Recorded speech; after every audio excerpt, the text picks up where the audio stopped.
after working on the Fantastic Four First Steps, your collaboration, and tell me if I'm wrong, you clearly had a deeper sense of timing with superheroes, I guess. Had you read the Wonder Man comics before developing the series, or how was the process? So this sort of had a unique origin. Almost every MCU project starts internally. There's a producer who sort of gets excited about a character or a world and talks to the other executives over there and tries to get them excited about the same concept. This project started on the set of Shang-Chi, where Destin Daniel Cretton was directing Sir Ben Kingsley and loved working with him and loved that character and thought there was more to tell about Trevor Slattery and turned to his producer on that and said, we should do a show where Trevor goes to Hollywood. And he learned that there was a competing project internally at Marvel, that Stephen Broussard and Brian Gay were already trying to develop a Wonder Man show set in Hollywood. At a certain point, somebody was like, well, maybe it's the same show. That's when I got involved. I loved working with Marvel, and I was a big fan of Destin Daniel Cretton's and Ben Kingsley's, of course.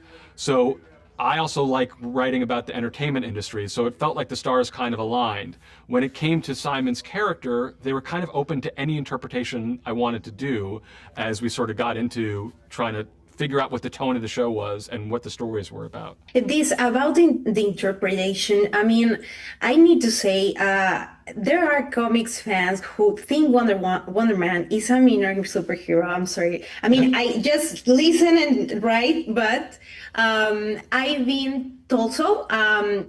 What do you take away from giving Wonder Man the leading role and actually his own series in your vision? Well, one of the nice things was there was less expectations internally.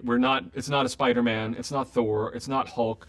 They're not these huge cultural figures that everyone has these expectations for, and there are Simon Williams fans. People love Wonder Man, but they're probably fewer and farther between.